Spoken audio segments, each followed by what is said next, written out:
Itago na lamang ninyo ko sa pangalang Mia. Gusto ko lang na ibahagi sa inyo ang kwento sa akin ng aking ina na tawagin po nating Mercedes. Tungkol ito sa nangyari sa kanyang matalik na kaibigan na tawagin na lang po nating Loida. Nangyari ito noong dekada 80 dito sa Negros. Matagal nang magkaibigan sina Mama at Tita Loida.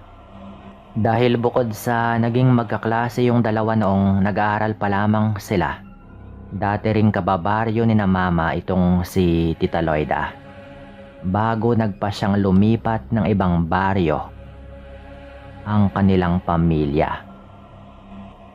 Nangyari nga rin yung naging karanasang ito ni Tita Loida noong nakalipat na sila ng lugar. At naikwento lamang nito kay Mama nang magkita sila.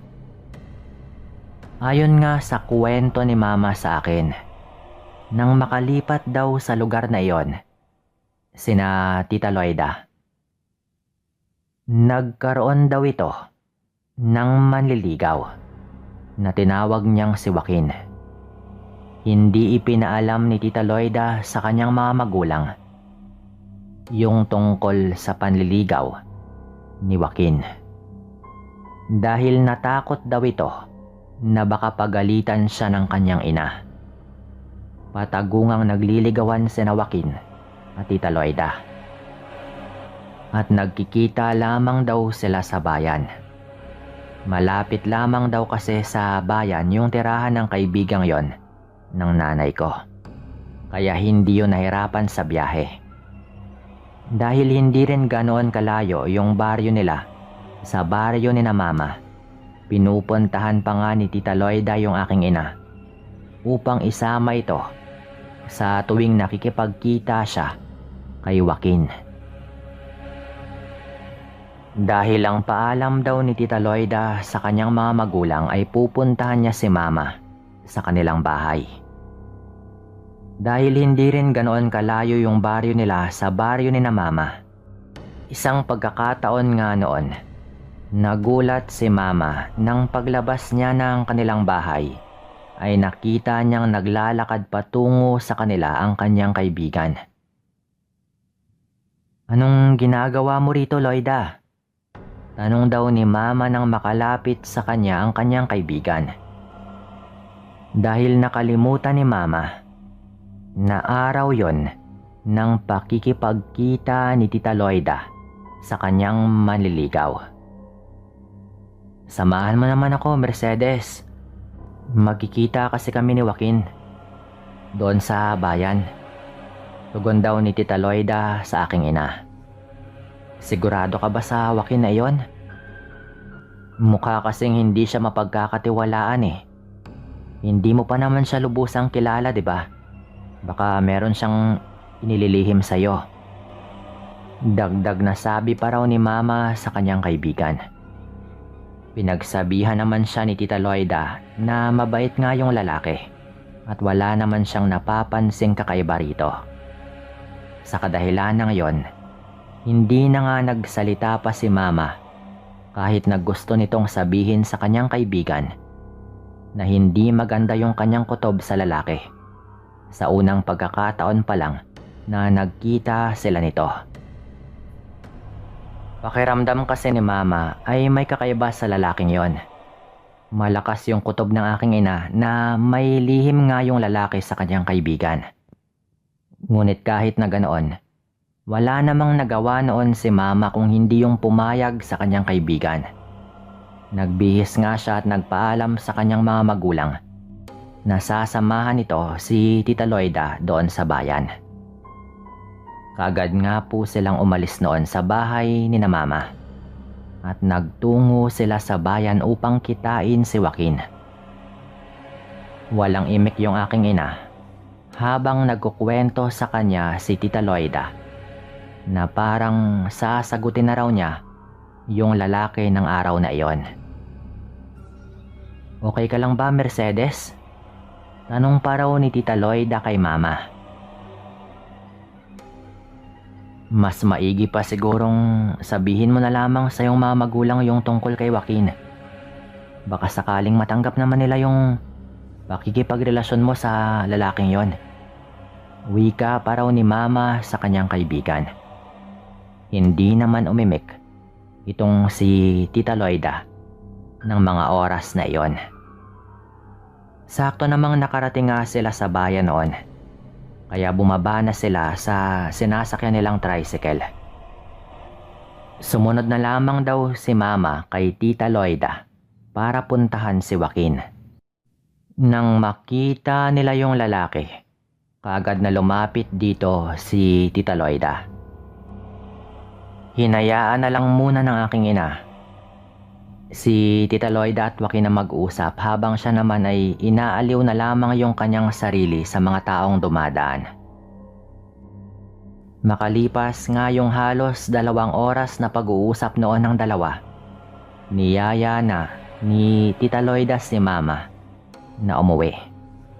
Tumango na lamang yung aking ina sa kanyang kaibigan. Nagkwento nga itong si Tita Loida tungkol sa kanyang pagsagot kay Joaquin ng araw na iyon habang nasa biyahe sila pauwi. Tama ka nga siguro, Mercedes. Sasabihin ko na lang sa aking ina yung tungkol sa amin ni Joaquin.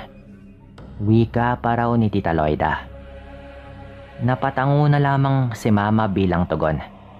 Masaya nga ring sinabi ni Tita Loida nga dahil nga roon, niyaya niya si Joaquin na pumunta na lamang sa kanilang bahay sa kanilang sunod na pagkikita. Mabuti naman kung ganon. Mas maigi na yon para naman makilala rin ng iyong mga magulang ang nobyo mo na ngayon. Wika pa raw ni Mama.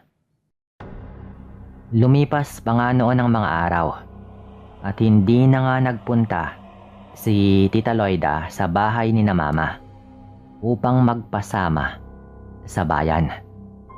Napaisip nga si Mama na baka natanggap na nga ng mga magulang ni Tita Loida ang pakikipagrelasyon nito sa kanyang nobyo na si Joaquin. Hindi na rin nakialam noon si Mama sa kanyang kaibigan. Nang magkita nga sila ulit ni Tita Loida, sinabi nga sa kanya ng kanyang kaibigan na naging maayos naman yung lahat, gayong tanggap naman din ng kanyang mga magulang yung relasyon nila ni Joaquin. Ilang ulit ng araw na nakapunta sa bahay nila yung lalaki. Laking tuwa naman ni Mama dahil masaya raw si Tita Loida sa kanyang nobyo. Makaraan yung ilang linggo noon, hindi na muling nagkita sina Mama at Tita Loida. Wala namang naging problema yung aking ina tungkol sa bagay na iyon. Dahil yung mas mahalaga sa kanya ay masaya yung kanyang kaibigan sa kanyang nobyo. Ngunit sa pagdaan nga ng mga araw, may naging haka-haka tungkol sa baryo ni na Loida. Isang pagkakataon kasing nagising si Mama ay naabutan niyang may kausap yung kanyang ina. Dahil narinig niya yung baryo ni na Loida, nakiusyoso nga siya kung ano nga ba yung tungkol sa baryong iyon. May bagong yanggaw daw sa baryong yun eh. Ayon pa sa mga taga roon, ilang ulit na raw na may nabiktimang alagang hayop, yung aswang na iyon, na hindi pa rin daw nila nakikilala. Wika pangaraw ng kausap ng nanay ni Mama. Nakinig na lamang si Mama dahil bigla siyang nakaramdam ng kaba nang marinig yung salitang aswang. Muntikan pangaraw na makapangbiktima ng buntis yung aswang na yon. Mabuti na lang daw at napigilan ng asawa ng buntis kaya hindi raw na ituloy yung pangbibiktima nito.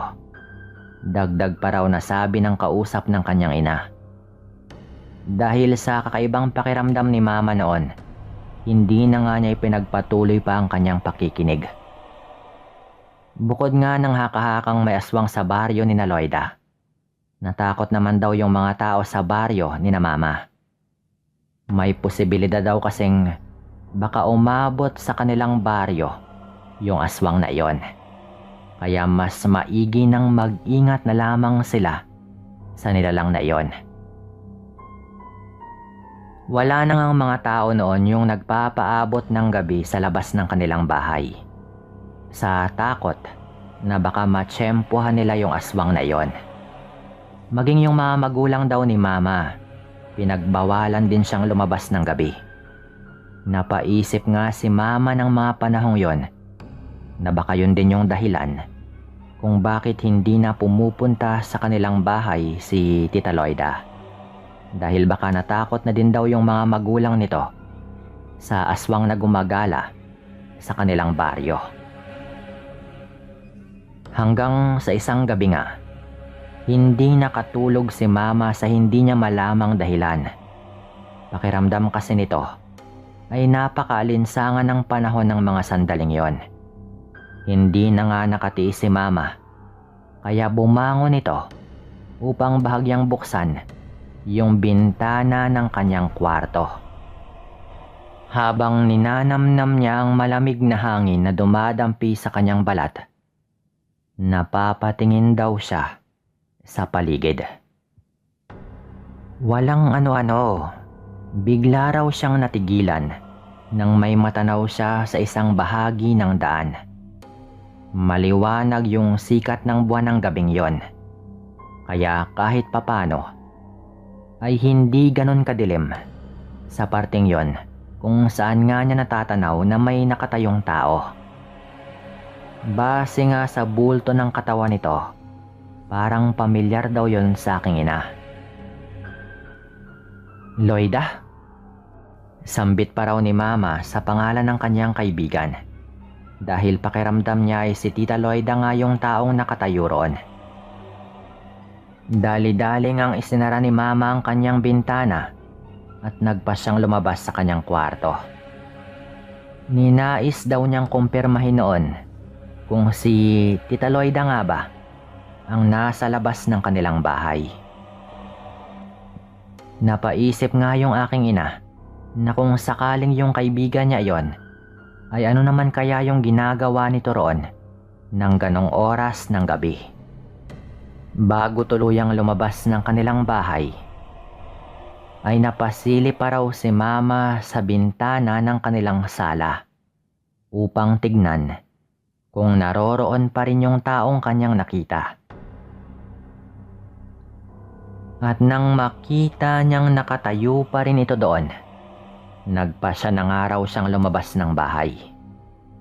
Nang makalabas ng araw siya, dahan-dahan pa niyang isinara yung pinto ng kanilang bahay. Ngunit sa kasamaang palad, biglang nagsara at nakagawa pa siya ng ingay. Sa hindi inaasahan ay biglang nakaramdam ng kakaibang kaba yung aking ina habang nakatayo sa tapat ng kanilang pinto. Ngunit kahit na ganoon, nang ibabaw daw sa kanyang sistema ang pagnanais na alamin kung si Tita Loida nga ba yung kanyang nakikita. Nagtataka man siya kung ano nga bang ginagawa ng kanyang kaibigan doon kung sakaling siya nga ito. Winaksi na lamang niya yon sa kanyang isipan. Dahan-dahang naglakad si Mama patungo doon sa kinaroroonan ng taong yon. Kahit pa na hindi raw siya sigurado kung ano nga bang mangyayari sa kanya. Habang papalapit ng papalapit doon si Mama, mas bumibilis yung tibok ng kanyang puso dahil sa magkahalong kaba takot na bumabalot sa kanyang sistema. Ngunit kahit na ganoon, hindi na siya umatras pa hanggang sa tuluyan na nga siyang nakalapit sa taong yon. Napagtanto nga niyang umiiyak yung taong yon. Kilala niya yung boses ng kanyang kaibigan at sa pagkakataong yon, alam niyang si Tita Loida ang taong yon kahit na nakatalikod ito sa kanya. Loida, anong ginagawa mo rito? Gabi na. Okay ka lang ba? Tanong pa raw ni Mama nang mapahinto siya, isang dipayong layo sa kanyang kaibigan. Hindi raw ito tumugon sa kanya bagkus ay napahagulgol na lamang daw ito.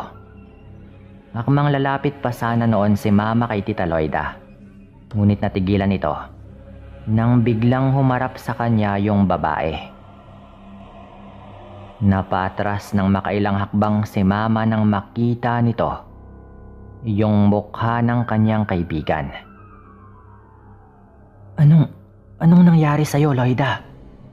Bakit ganyan yung mukha mo? Bakit duguan ka? Takot na tanong pa daw noon ni Mama sa kanyang kaibigan. Tulungan mo ako, Mercedes. Tulungan mo ako. Ayokong maging ganito ako.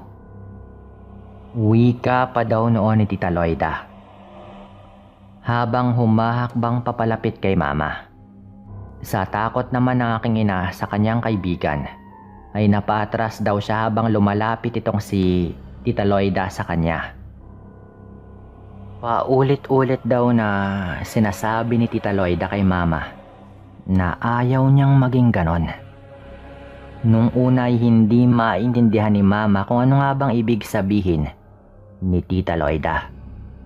Ngunit naisip ni Mama yung tungkol sa aswang sa kanilang baryo.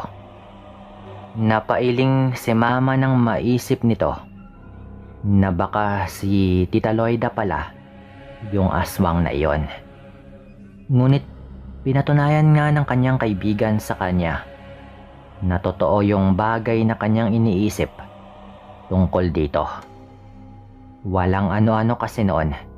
Bigla raw na naglaway itong si Tita Loida habang nanlisik ang kanyang mga matang nakatingin kay Mama. Nagwika raw yun ngunit paunti-unting nagiging garalgal yung boses nito. Patuloy itong lumapit sa aking ina, kaya patuloy rin yung pag-atras ni Mama papalayo rito. Sa hindi inaasahan noon, biglang natumba si Mama at napaupo sa lupa dahil nataliso daw ito sa batong hindi nga niya nakita. Bakit, Loida? Bakit ka naging aswang? Ikaw nga yung tinutukoy nilang aswang na nang bibiktima sa baryo ninyo. Tanong pa raw ni Mama sa kanyang kaibigan. Hindi naman tumugon yung babae. Bagkus ay parang wala na raw ito sa kanyang sarili ng mga sandaling yon. Paulit-ulit daw nitong sinasabi na masarap daw yung karne ng tao at parang gusto raw niyang kainin yung lamang loob ni Mama. Kaya natakot nga yung aking ina at nang akmang atakihin na nga siya noon ni Tita Loida, napapikit na lamang siya ng kanyang mga mata. Ngunit narinig niyang parang napahiyaw yung babae na animoy isa itong baboy na kinakatay. Layuan mo yung anak ko. Papatayin kitang halimaw ka. Sigaw nga ng isang boses noon. Laking pasalamat naman noon ni Mama nang mapagtantong yung kanyang ama yon na may hawak pang armas. Kaya't hindi nga raw nagdalawang isip noon si Lolo. At nagawa nga raw niyang tagain yung aswang na iyon. Mabilis naman daw na umalis noon si Tita Loida na may tama na nga ng taga sa kanyang braso. Kaagad na bumangon si Mama at tumakbo sa kanyang ina na naroroon na rin daw noon. Pumasok sila sa kanilang bahay at nagkwento si Mama tungkol sa nangyari. Labis raw na natakot si Mama kay Tita Loida ng gabing yon. Naawa rin daw ito sa kalagayan ng kanyang kaibigan. Hindi na rin naman bumalik si Tita Loida ng gabing yon. Ngunit hindi nakatulog si Mama sa pag-iisip kung bakit naging aswang yung kanyang kaibigan. Kinaumagahan nga noon, nagpa siya si Mama na puntahan yung bahay ni Loida. Nakita nga niya ang kanyang kaibigan na nakakadena at tila wala sa kanyang sarili. Nang tanungin nito ang mga magulang ni Loida kung ano nga bang nangyari dito, sinabi ng mga ito sa kanya na nahawaan daw ito ng kanyang naging nobyo sa pagiging aswang. Naalala nga ni Mama si Joaquin, kaya pala masama yung kanyang kutob sa lalaki. Dahil tama siyang may kakaiba sa lalaking yon. Marahil ay bago pa man siya sagutin ni Tita Loida, ay nagawa na nga nitong simulan yung kanyang pagpapahawa ng pagkaaswang. Hindi akalain ng aking ina na sa pakikipagrelasyon ng kanyang kaibigan sa isang lalaking hindi nito lubos nakakilala, ay masisira yung buhay nito dahil lamang nahawa ito sa pagiging aswang ng kanyang nobyo. Wala namang magagawa noon si Mama kung hindi tanggapin ang naging kapalaran ng kanyang kaibigan na muntikan pa nga sanang makapangbiktima sa kanya. Yun na rin po yung huling kita ni Mama kay Tita Loida na buhay, dahil ang huling balita kasi niya sa pamilya nito ay hindi raw kinaya ng katawan ni Tita Loida at bumigay nga raw yung katawan nito. Dahil talagang hindi niya nakayanan yung pagkaaswang na tuluyan na ngang nabuo sa kanyang katawan. Ganoon na lamang daw yung pag-iyak ni Mama noon nang marinig nga niya yung balita. Agad rin daw yun na nailibing, na hindi man lang niya nakita pang muli yung mukha ng kanyang kaibigan. Ganoon pa man, iniisip ni Mama noon na baka yun nga yung mas makakabuti sa kanyang kaibigan kaysa magdusa pa ito sa sumpa ng pagiging aswang. Dito ko na rin po ito tatapusin at maraming salamat sa inyong lahat.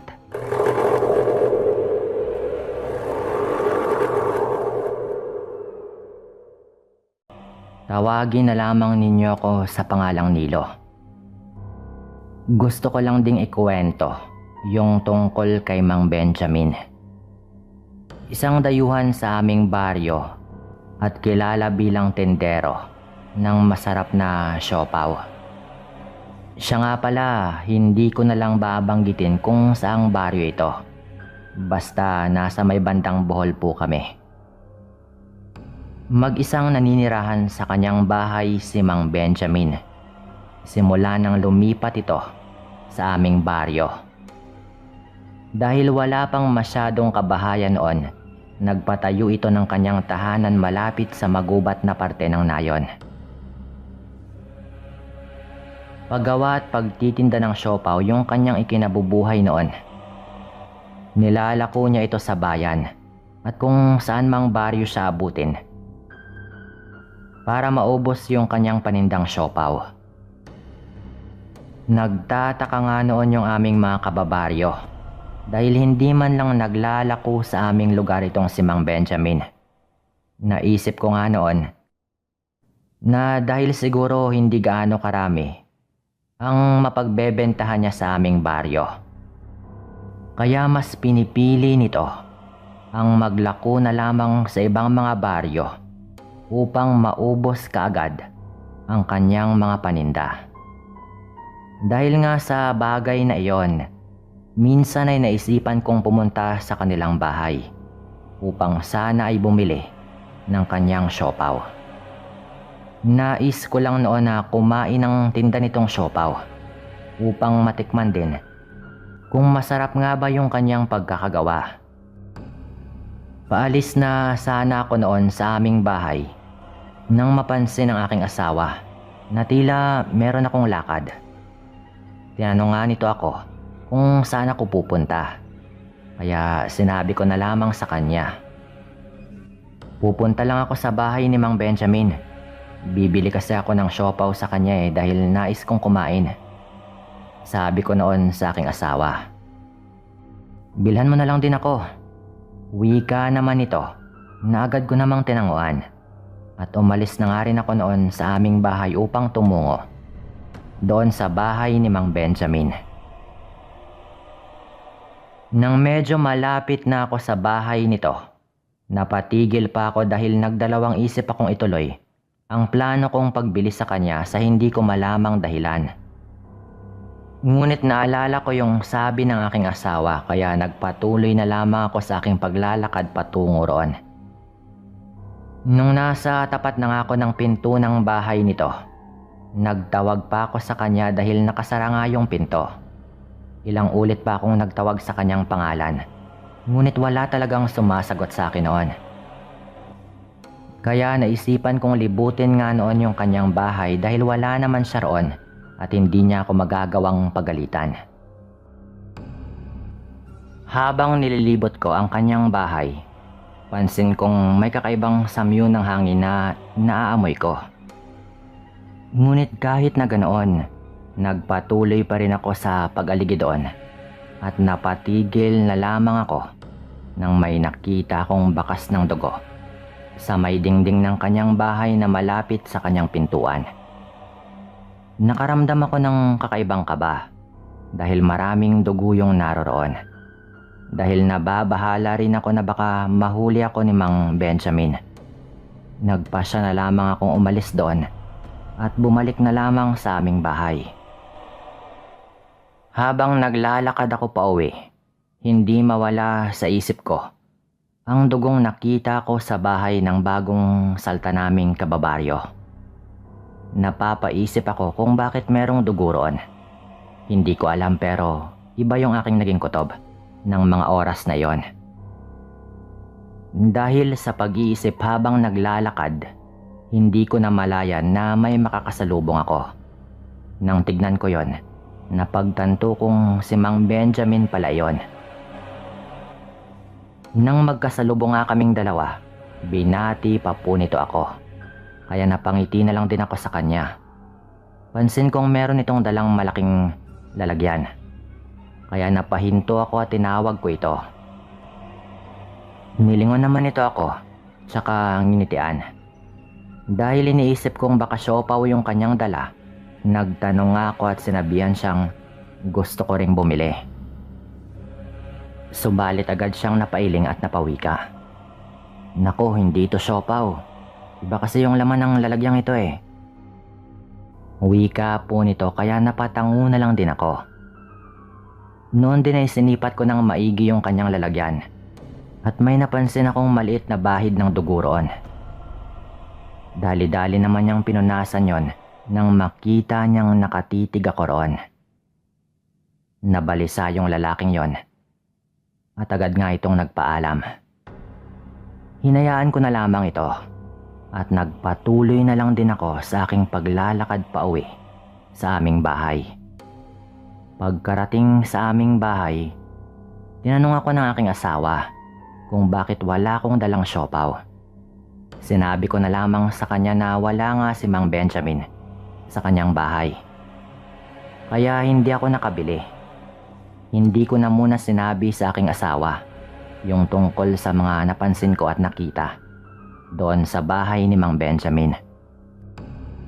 At maging sa kanyang lalagyan nang makasalubong ko ito sa daan para hindi nga mabahala yung asawa ko. Simula ng araw na iyon, napaisip ako na baka kung may anong nangyayari sa bahay ni Mang Benjamin. Malakas kasi yung aking kutob noon na baka hindi lamang dugo ng hayop ang bakas na nakita ko sa kanyang bahay. Sumagi rin naman sa aking isipan yung tungkol sa kung ano mang ginagamit niya sa paggawa ng siopaw. Ngunit mas nang ibabaw sa akin na baka may iba pang ginagawa yung lalaki bukod doon. Dahil sa kuryosidad ko noon, nagpasya akong alamin kung may ibang ginagawa nga ba si Mang Benjamin o baka wala naman. Nagtataka rin kasi ako kung bakit hindi man lang siya naglalako ng siopaw sa baryo namin at dinadala pa niya sa ibang mga lugar. Gayong may mga taga-baryo rin naman na nais ring bumili ng kanyang itinitinda. Isang beses, nagpaalam ako sa aking asawa na tutungo ng bayan. Hindi na rin naman nagtanong pa yung aking asawa kung ano nga ba yung gagawin ko roon. Kaya umalis na lamang kagad ako sa aming bahay. Nung nasa bayan na nga ako, hinanap ko noon kung saan nga ba pumupwesto si Mang Benjamin sa tuwing nagtitinda ito roon. May nakausap pa nga akong isang tao na minsang nakabili ng siopaw kay Mang Benjamin. At ayon pa rito, masarap daw yung siopaw ni Mang Benjamin, lalo na raw yung nasa loob nito. Dagdag pa nga ng taong yon, masarap raw yung karneng ginamit ng lalaki bilang palaman ng kanyang ibinibenta. Kung tutuusin daw, wala pa siyang natitikmang ganong kasarap na karne. Ngunit sa lahat ng kanyang sinabi, isa lamang yung tumatak sa aking isipan. Yun ay yung tungkol sa pagiging aswang daw ni Mang Benjamin. Nagtaka ko kung paano niya nasabi yon, kaya nagtanong ako sa kanya tungkol doon. Hindi na rin nagtitinda rito yung lalaking yon. Hindi na namin alam kung saan na nga ba ito nagtitinda ngayon. Marami na kasi yung takot sa kanya dahil sa mga kwento-kwentong aswang daw ito. Kaya raw masarap yung siopaw nito dahil may sekreto siya, at yun nga raw ay karne ng tao na ginagamit niya sa kanyang siopaw na ginagawa. Kwento pa nga ng lalaking yon. Hindi ako nakapagsalita dahil doon. Dahil sa napag-alaman ko sa lalaking yon, namuo nga yung kuryosidad sa aking sistema. Napagpasyahan kong alamin kung totoo nga ba yung sinasabi nilang aswang itong si Mang Benjamin. Kinagabihan, hindi ako makatulog dahil sa kakaisip kung paano ko aalamin na aswang nga ba si Mang Benjamin. Sa kalagitnaan ng aking pag-iisip, may naulinigan akong ingay sa may labas ng aming bahay. Napatingin pa ako sa aking asawa na noon ay mahimbing nang natutulog. Bago ako bumangon upang alamin kung ano nga ba yung pinagmumulan ng ingay na iyon. Nang makabangon na ako, sumilip ako sa may bintana ng aming kwarto. Nung una ay wala akong nakikitang kakaiba. Ngunit naririnig ko pa rin yung ingay na animoy may hinihila sa lupa. Makalipas nga yung ilang sandaling pagmamasid, may natanaw ako sa hindi kalayuan.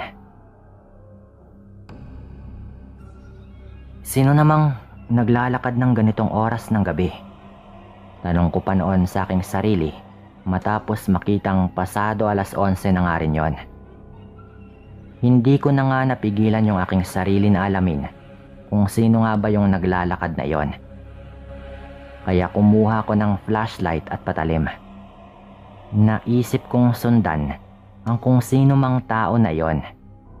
Ngunit hindi na nga ako nakatras pa, lalo at nakalabas na rin ako ng aming bahay. Sinundan ko na lamang yung taong yon. Sinikap kong hindi magpahuli at magdahan-dahan pa rin sa aking paglalakad habang nakasunod rito. Napapatago na lamang ako noon sa mga puno na pwede kong mapagtaguan sa tuwing nararamdaman kong lilingon ang kung sino mang aking sinusundan. Hila-hila pa rin ito ang kung anumang laman ng sako. Inakala ko talaga na tao yung sinusundan ko. Nagulat na lamang ako noong napahinto ito sa kanyang paglalakad at nasipat ko siya ng mabuti. Halos hindi ako makagalaw noon sa aking pinagtataguan nang mapansin kong kakaiba yung nilalang na iyon. Mahahaba pala yung kanyang kamay at paa, at kulubot na kulubot yung kanyang mukha. May maitim na balahibo ang kanyang katawan at naniningkad pa dahil sa kaunting liwanag ng buwan. Ganoon na lamang yung takot na aking naramdaman nang magpalingalinga ito sa kanyang paligid. Panay rin yung pagsinghot nito na animoy inaalam kung meron nga bang nakasunod sa kanya.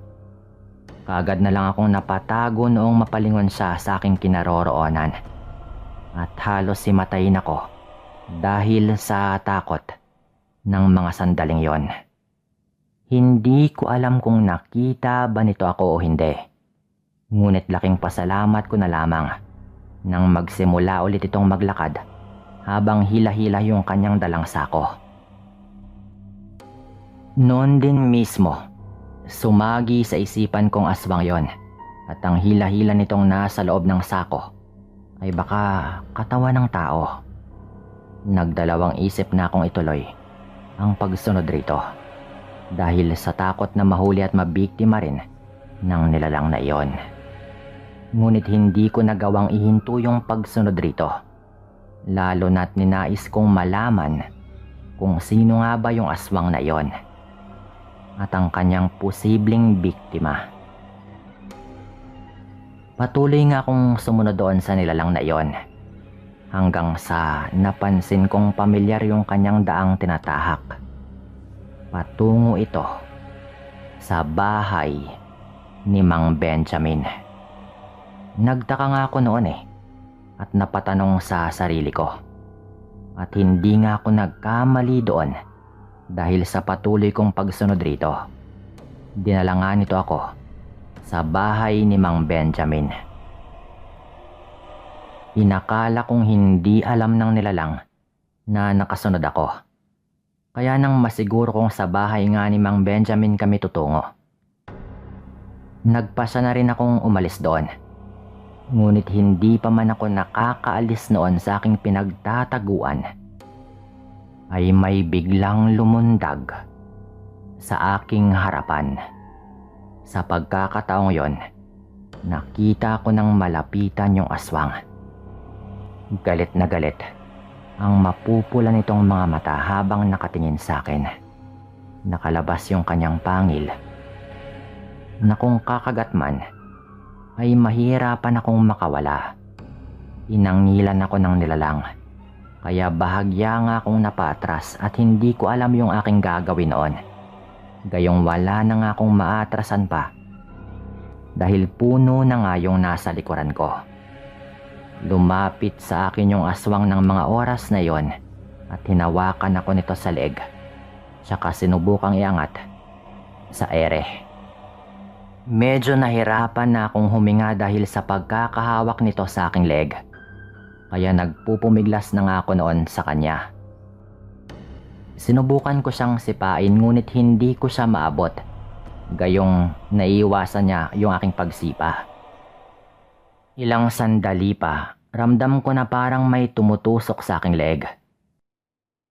Nang mapagtanto kong marahil ay yung mahabang kuko niya yung tumutusok na iyon, sinubukan ko na nga pong gumalaw. Hinang-hina nga ako ng mga sandaling yon at pinipilit kong makawala sa aswang na yon. Nang maisip ko yung patalim na aking dala at buong lakas ko po yung kinuha at nagawa ko po yung itarak sa kanyang braso. Dahil doon, napahiyaw ito at nabitawan nga nito ako. Hinabol ko naman yung aking hininga ng mga sandaling yon. Hindi na rin ako nagdalawang isip pa na tumakbo palayo. Nakita ko pang hinahabol niya ako noon kaya binilisan ko na nga yung aking pagtakbo. Nung nasa kalagitnaan na nga ako ng daan, napalingon ako at napag-alamang hindi humahabol yung aswang sa akin. Hindi na ako nagtagal pa sa labas at tumakbo na lamang ako pauwi ng aming bahay. Nang gabing yon, malakas po yung pakiramdam kong si Mang Benjamin talaga yung aswang na yon. Pero himalang nakauwi naman po ako noon. Hindi ko nagawang makatulog dahil sa aking naranasang yon. Ilang araw din akong hindi lumalabas ng bahay sa takot na makita si Mang Benjamin. Isang beses din po siyang pumunta sa bahay dahil hinahanap ako. Ngunit sabi ng aking asawa ay wala ako dahil merong pinuntahan. Ayon pa nga sa asawa ko, nakita raw niyang may sugat sa braso si Mang Benjamin. Dahil doon, sigurado na akong siya nga yung aswang na sinundan ko ng gabing yon. Ilang araw din yung lumipas May nagreklamo ring kababaryo namin na may naaamoy daw na sobrang baho sa bahay ni Mang Benjamin. Nung puntahan nga ng mga tao, ganoon na lamang yung kanilang takot nang makita yung isang katawan sa loob ng bahay at maging yung mga bakas at amoy ng malansang dugo. Dahil doon ay nasigurado na nga ng mga tao na aswang si Mang Benjamin. Pero hindi na po namin ito mahanap. Simula din po noon, binantayan na po siya ng mga tao sa aming baryo. Ngunit hindi na ito umuwi sa kanyang bahay. Ayon pa sa mga kababaryo namin, marahil ay natakot na raw ito dahil batid nitong malalaman din ng mga tao na siya nga yung aswang. Marami din yung nagsabi na baka hinahaluan daw nito ng karne ng tao, yung kanyang ginagawang siopaw. Doon naman sa katotohanang hindi po nito ako tinuluyang habulin. Hindi ko rin po alam. Siguro ay dahil mabait naman po ako sa kanya at nagdalawang isip rin po itong sundan pa ako. O baka natatakot rin po ito noon na baka may makakita sa kanya lalo at sigaw nga ako ng sigaw habang tumatakbo. Hindi ko rin po talaga alam yung totoong dahilan. Ang alam ko lang ay maswerte ako ng gabing yon dahil nagawa kong makaligtas sa kamay ng isang aswang. Dito ko na po ito tatapusin at maraming salamat po.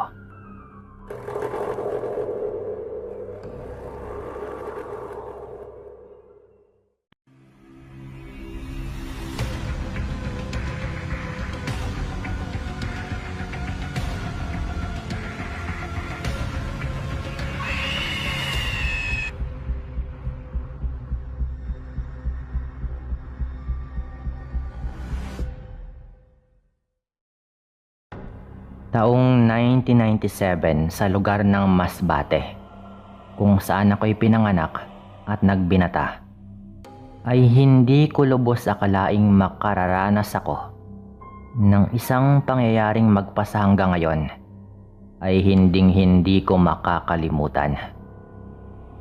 Hello sa inyo, Sir Dan. At sa lahat ng mga nakikinig sa inyong channel, tawagin niyo akong Romnick. Ang karanasang ibabahagi ko sa inyo ngayon ay nangyari noong nasa edad 19 pa lamang ako. Sa ganoong edad, aaminin kong medyo may pagkapasaway po ako noon. Matigas yung aking ulo at hindi ako nakikinig sa mga magulang ko tuwing pinangangaralan po nila ako. Dahil minsan 10 oras na ako nakakauwi o kaya naman ay 2 araw muna yung lumipas bago ako uuwi sa bahay namin. Tumatambay kasi ako sa mga kaibigan ko at nakikipag-inuman. O kaya naman ay sumasama ako sa bahay ng dalagang pinopormahan nila. Isang pagkakataon noon, habang nagkukwentuhan kaming magkakaibigan, sinabi sa amin ni Makoy na iniimbitahan siya ng kanyang dalagang pinopormahan sa tirahan nito. May gaganapin raw kasing kasiyahan. At kung maaari daw ay tulungan itong magkatay ng baboy yung ama ng babae. Nang sa ganoon ay lulutuin na lamang yun kinabukasan. Tinanong ko naman siya kung anong meron at bakit maghahanda yung pamilya ng dalagang kanyang nililigawan. Ang sabi, karawan daw ng ina ni Marites kaya may handaan sa kanilang bahay. Tulungan ko raw na magkatay ng baboy yung kanyang ama dahil hindi makararating agad ang kanyang mga tiyuhin. Wika pa nga ng kaibigan ko. Dahil sa aming narinig ay sumang-ayon naman po kami at halos sabay-sabay po kaming nagsabi na, "Nako, okay yan. Mukhang mapapalaban na naman tayo nito sa inuman . Sambit pa namin noon.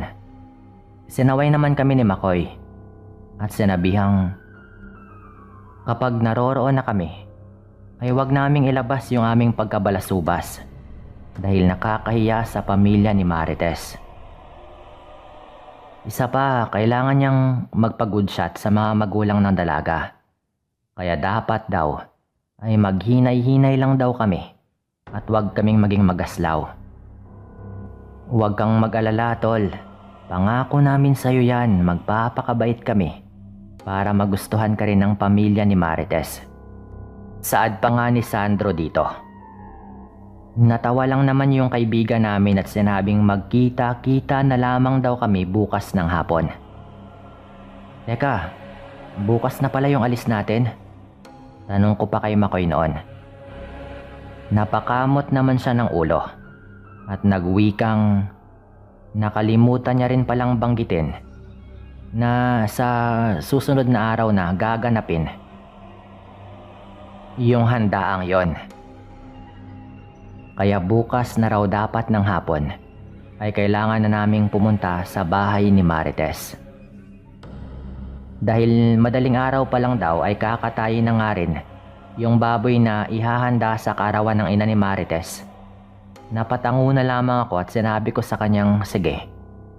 At pupuntahan ko na lamang siya sa kanilang bahay. Ang iba pa naming kaibigan ay sumang-ayon rin. Matapos nga naming makapag-usap noon, nagkanya-kanya na kaming uwi. Kinabukasan, pasado 5:00 na ng hapon ako nakapunta sa bahay ng kaibigan ko. Kamuntikan ko na kasing makalimutang may usapan pala kaming magkakaibigan.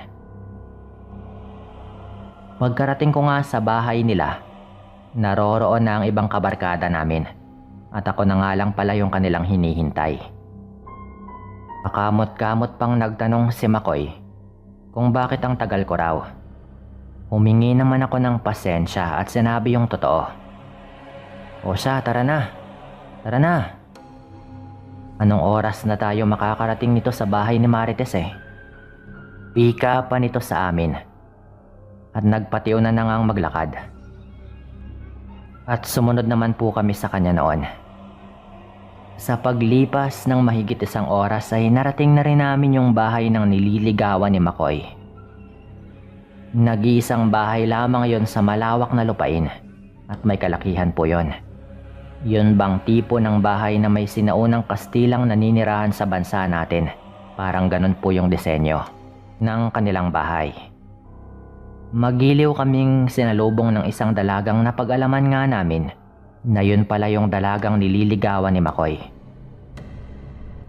Dinala niya kami sa isang mesa kung saan may mga kalalakihang nakaupo at sa palagay ko ay nagiinuman ng mga yon. Bahagya pa akong napatras nang sa paglingon sa amin ng isa sa mga lalaking nakaupo ay may mga dugo-dugo pa ang karning kakasubo lamang nito sa kanyang bibig. Napawi na lamang yung pagkagulat ko nang magsalita si Marites at ipinakilala kami sa mga kalalakihan. Nalaman kong tsuhin niya ang lalaking nakita kong kumakain ng karning parang hilaw pa. Inisip ko na lamang noon na baka ganun lang talaga sa lugar na kanilang tinitirhan. Hilaw na karne yung kanilang ginagawang pulutan imbis na luto. O baka imahinasyon ko lamang yung aking nakita. Diba ang sabi mo tol, kaya ka inimbita ni Marites dahil walang katulong magkatay ng baboy yung kanyang ama? Bakit marami namang kalalakihang naroroon sa labas? Tanong ko sa kaibigan ko nang dinala kami ni Marites sa loob ng bahay at sandaling iniwan. Yun nga rin yung pagkakaalam ko eh. Pero baka naman napaaga lamang yung dating ng kanyang mga kaanak. Tugon naman po nito sa akin. Napatango na lamang ako at nagsabing baka nga ganun talaga yung nangyari. Magiliw kaming hinaina ng pagkain ng ina ni Marites. Nakangisi pa nga yung nagwikang kumain lang raw kami ng kumain at wag nang mahihiya. Na para pong labis po itong nasisiyahan nang makita kami. Nung tignan ko nga yung pagkaing nakahain, purong karne po yung mga yon. Sa parteng yon palang Sir Dan, ay nagtataka na ako.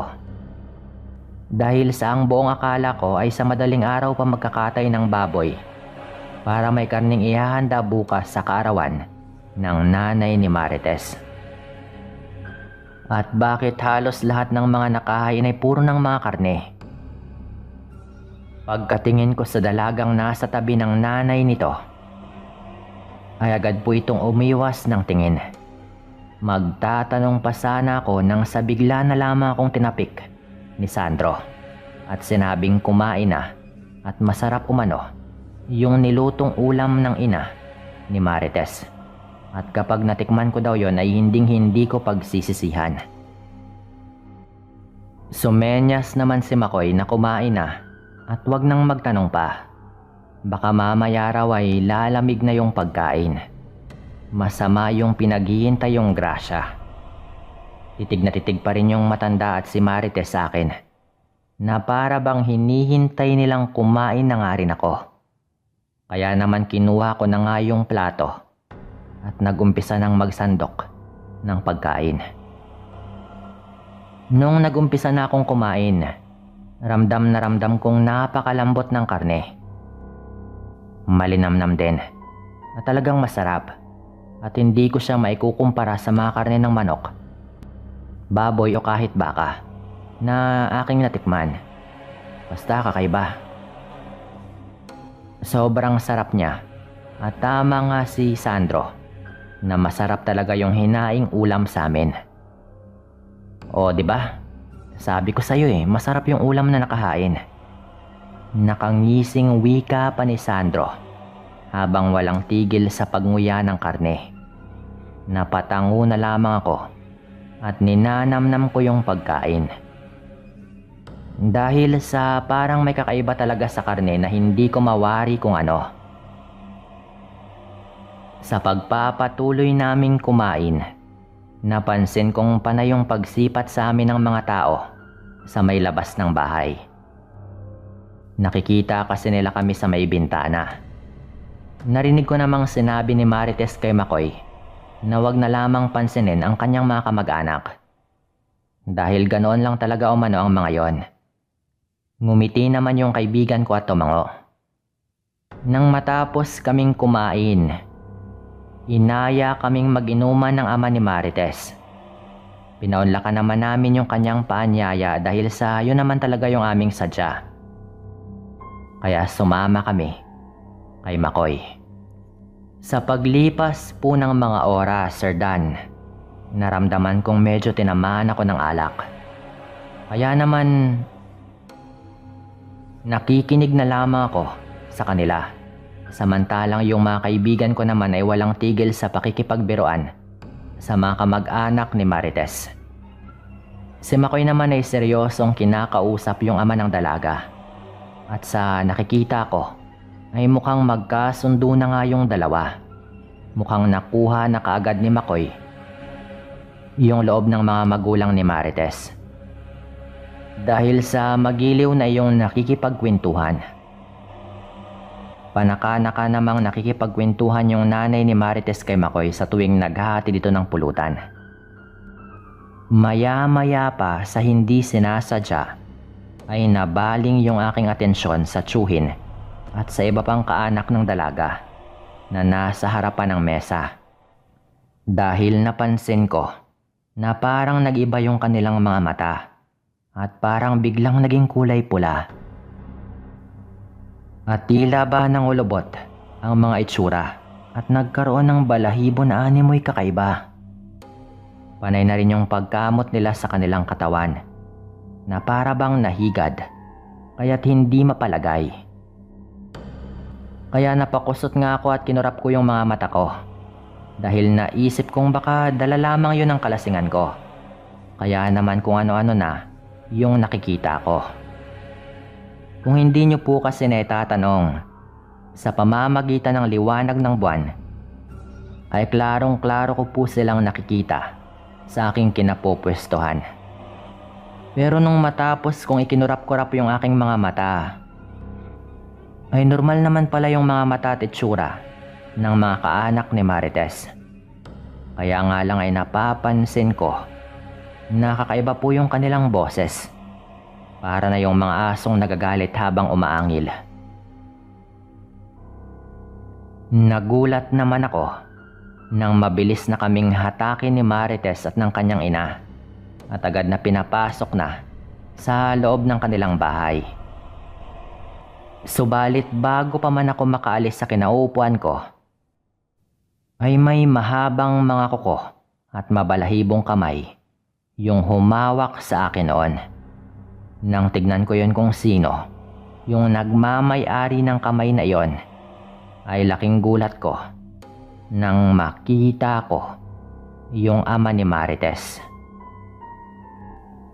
Ipasok mo sila sa loob ng bahay, dalian nyo na. Mahinahon pa po nitong utos. Pero para bang pilit na pinipigilan nito ang kanyang sarili. Mabilis namang hinatak ako ng nanay ni Marites at agad na po kaming ipinapasok sa loob ng bahay. Pagkapasok po namin, dire-diretso na kami sa kwarto ng dalaga. Dahil sa takot ko, ay mabilis na akong nagkubli sa gilid ng higaan. Anong klaseng nilalang ang nakita ko? Kakaiba yun. Rinig kong nauutal-utal ng tanong ni Makoy sa dalaga. Napayuko naman yung dalaga at nagsabing angkan sila ng mga aswang. Ang lahat ng nakikita naming kaanak nilang nasa labas ay puro umano mga aswang. Napamura naman si Sandro. At nagwikang, anong dahilan? At bakit mo inimbita yung kaibigan namin dito? Bakit? Balak mo bang ipakain siya sa mga kauri mo? Magkakasunod namang umiling yung dalaga at nagsabing gusto lang daw niyang ipakita kay Makoy kung ano yung lihim ng kanilang pamilya. Dahil sa lahat daw ng masugid na manliligaw niya, ay si Makoy lamang yung kanyang natipuhan. Kaya't bago niya ito sagutin, nais raw niyang malaman ni Makoy kung anong klase nga sila at doon na magpasya si Makoy kung itutuloy niya pa ba yung kanyang panliligaw. Isa pa ay kagustuhan rin ng kanyang mga magulang na makilala pa nila ng lubusan itong si Makoy. At gusto rin daw ng mga yon na malaman kung ano nga ba yung magiging pasya ni Makoy pagkatapos ng gabing yon. Wala naman akong balak na saktan kayo. Ipinaliwanag ko na rin yan sa mga kaanak at pamilya ko. Ang gusto ko lang talaga ay malaman kung totoong seryoso ba itong si Makoy sa kanyang nararamdaman matapos niyang masaksihan yung mga pangyayaring ito. Nakayukong wika pa ni Marites at hindi makatingin. Hindi naman umimik si Makoy sa sinabi ng dalaga. Bagkus ay tahimik lamang itong nakatitig sa pintuan. Makaraan lamang yung ilang sandali. Pawang mga pag-angil at alulong na ng mga hayop. Pati na rin huni ng nakakatakot na ibon yung aming mga naririnig sa labas ng bahay. Malalakas na mga pagaspas ng pakpak at malakas na paghagunoy ng hangin. Takte, bakit hindi ko man lang naramdaman kaninang nasa bahay pala tayo ng mga aswang? Kung alam ko lang sana, hindi sana inaya ko na lang kayong umalis. Wika pa ni Sandro noon. Hindi naman ako makapagsalita at tahimik lamang na pinapakiramdaman ang buong paligid. Sa kadahilan ng napakalakas nga ng kabog ng dibdib ko at ramdam na ramdam ko yung pangangatog ng katawan ko. Nagtataasa na rin ang mga balahibo ko sa aking buong katawan at talagang ginapangan na nga ako ng kilabot. Hindi ko alam kung makakauwi pa ba kami ng buhay. Nararamdaman ko kasing panay lamang yung pagpaikot-ikot ng mga nilalang sa labas ng bahay. Panay naman yung pagpapaliwanag ni Marites sa kaibigan kong magtiwala lamang kami sa kanya dahil ipinangako niyang hinding-hindi kami sasaktan ng pamilya nito. Halos magdamag nga kaming hindi mapalagay noon dahil sa maya't maya yung pag-alulong ng mga nilalang sa labas ng bahay. Hindi na rin kami naglakas loob pang humanap ng butas para sumilip doon sa labas. Dahil baka mamaya ay hindi rin namin kayanin yung aming mga makikita at baka kabahan pa kami lalo. Kinabukasan nga po noon, maaga pa lang ay kinausap na kami ng mga magulang at kaanak ni Marites. Humingi ng paumanhin ng mga yon dahil sa ipinakita nila kagabi. Sabi pa ng tsuhin, mababait na aswang daw yung kanilang angkan, kaya walang dapat ipag-alala si Makoy. Sinabi rin ng ama ni Marites na nakapasa nga sa pagsubok si Makoy. At nasa kanya na lamang daw kung itutuloy niya yung panliligaw kay Marites o hindi. Pero kung siya nga yung tatanungin, kung talagang mahal mo mano ang isang tao, kahit anumang klaseng pagkatao mayroon ito, ay hindi magbabago yung paningin mo dito. Sinabi rin ng nanay ni Marites na huwag kaming mag-alala dahil malinis na karne naman yung lahat ng pinakain nila sa amin. Mga ligaw raw yun na hayop mula sa kabundukan. Nang araw na yon, natuloy nga yung handaan at walang naging problema. Hindi na rin kami nagpaabot pa ng takip silim sa bahay ng dalaga. Dahil baka mamaya ay bigla na namang mag-ibang anyo ang mga kaanak nun at baka sa pagkakataong yon ay gawin na kaming pulutan. Kahit na sabihin nilang mababait ang kanilang angkan, mas magandang wag pa ring magpakampante.